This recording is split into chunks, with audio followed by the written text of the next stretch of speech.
Hi everyone, welcome back to my channel. I'm so sorry I haven't posted in like over a month. The last video y'all saw of mine was my colonoscopy and endoscopy. I never updated y'all on that. So I'm gonna update you on that, and then I'm gonna go into some other stuff that's been going on lately. But I'm so sorry for not posting for so long. I totally meant to. I totally thought that I'd be filming some more. So I'm so sorry. Anyways, the colonoscopy and endoscopy ended up showing up that there was nothing wrong. Everything came back normal. So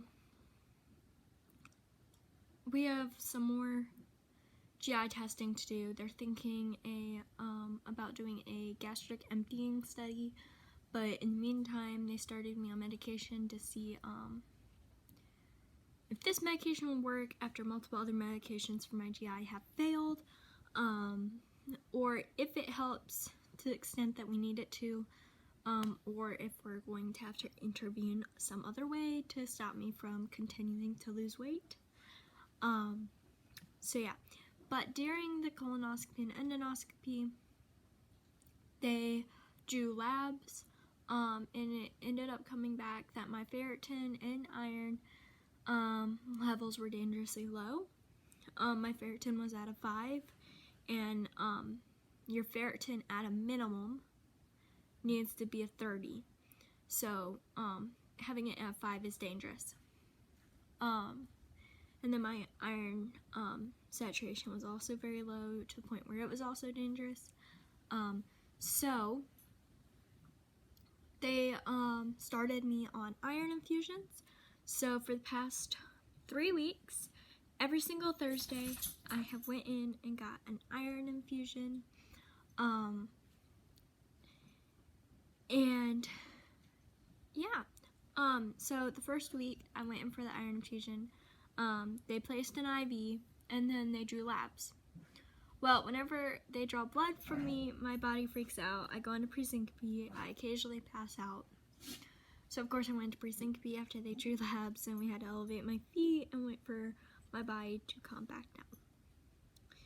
Then they gave me my iron infusion, which first infusion is at a lower dose.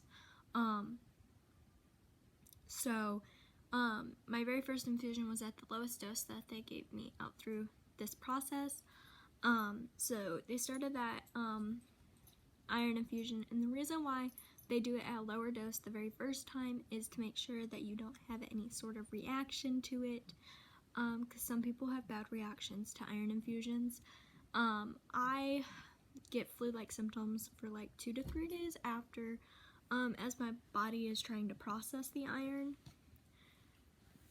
But that's the only reaction I get to getting these iron infusions is flu-like symptoms. That's it. So we went in for the first one. Then the following Thursday, we went in for my second iron infusion. This time they had a harder time getting a vein. The nurse was having a very hard time feeling the vein, feeling any of my veins. So she was having a harder time figuring out what vein would be best. And the vein that she ended up going with was the same one that we went with the week before. So after that second iron infusion, that vein was very sore, and my vein almost did not hold out up through the entire infusion. So then I had my flu-like symptoms, but since they drew labs that second time, it came back that the very first iron infusion was helping. My iron saturation and ferritin levels had started to come up. So the second infusion, they gave me the highest dose of iron that they could give me. And then we went in the next Thursday for my third iron infusion. And they drew labs once again. But this time we elevated my feet before, because the last time I went into pre-syncope and then started throwing up, and so they elevated my feet before they placed the IV and drew labs. That way, hopefully I won't have as bad of a reaction to the blood draw. And when they did that, I still went into pre-syncope, but I did not throw up that time. And we saw that my hemoglobin was dropping, but my iron and ferritin levels were still coming up. So now what we have to do is I have to go in for frequent blood tests to check all my levels and everything like that to make sure that they're still stable, and if my iron and ferritin drop again, then we'll go back to iron infusions, because my GI is not at a point where it can handle iron supplements, and at the point where my iron was at, which was a 5 and my ferritin was at 5, it would have taken over a year. Even if my GI was healthy and could tolerate supplements, it would have taken over a year of taking supplements for it to come back up. So at that point, they don't give you supplements either way. I just happen to have GI issues and I can't take the iron supplements, so anytime my iron drops to a certain extent, I'll have to go back and get iron infusions. But another thing that they do is my cardiologist wanted me on weekly saline infusions. So sorry. Princess! No! Sorry, we have 3 dogs and they were barking. I'm sorry.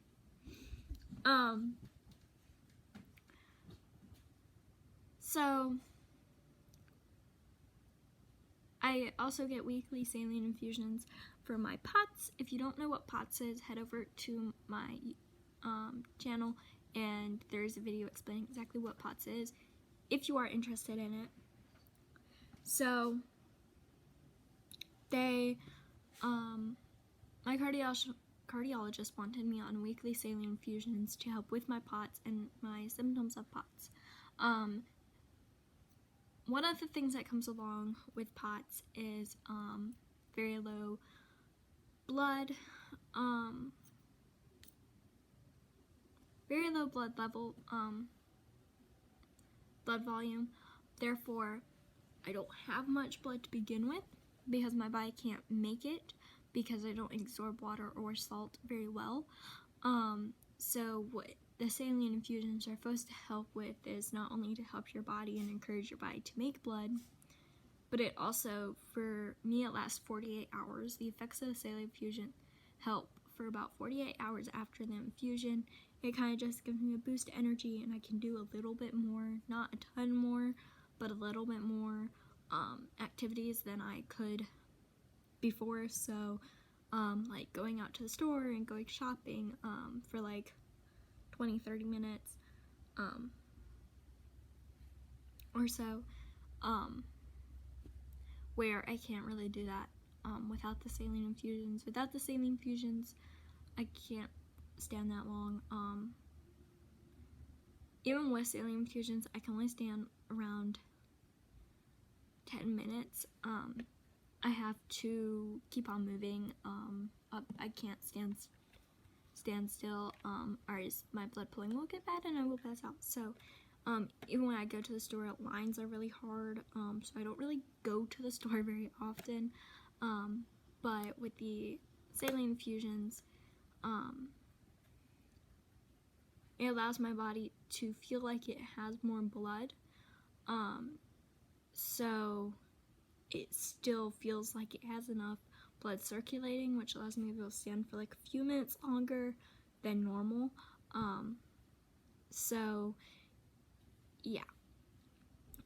So my cardiologist wanted me on weekly saline infusion, so whenever I would get my iron infusion, they would give me my iron first, then they would give me a flush, which is like a really small bag of saline that they run very slow, that way the iron doesn't go through really fast.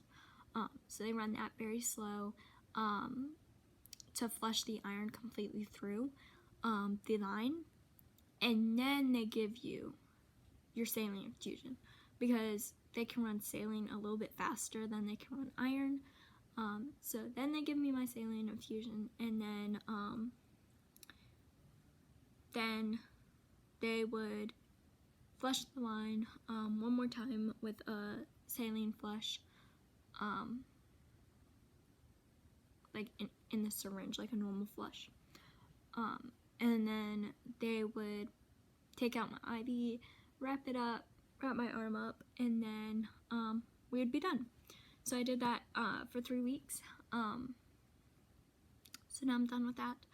I had to work ahead in school every single week just so I could go get these infusions, because it was a 4-hour drive on top of 4 to 5 hours hooked up to an IV pole. So I had to work ahead in school. That way I didn't have to worry about school that day, because there's no doing school that when you're getting iron. So my school, I can't attend in-person school anymore. My health is not at a point where I can handle that anymore. I have to go to an online school, which is a completely virtual school. They don't do any in-person, completely different from what everybody else is learning off of. There's no meets, there's nothing like that. It's all work at your own pace. You do the work you want to do for that day, and you submit it. As long as you get it done within a certain amount of months, they don't care.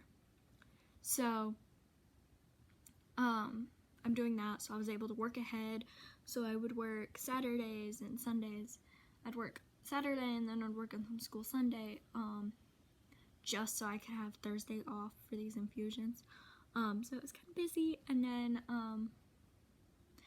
now I'm just trying to set up other doctor's appointments with other doctors, trying to get referred to some, and then talking to my other doctors to see what the next step is.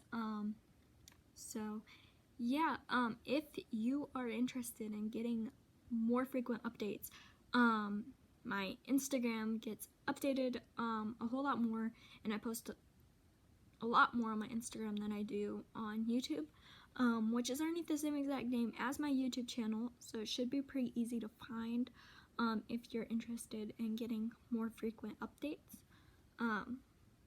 But I hope all of y'all are doing well.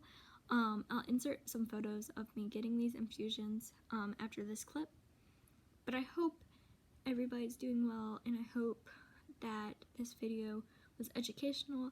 I am not a doctor. I am just a patient that deals with multiple chronic illnesses. These are just my experiences.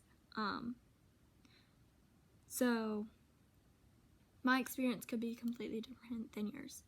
So yeah, thank you for watching. Bye.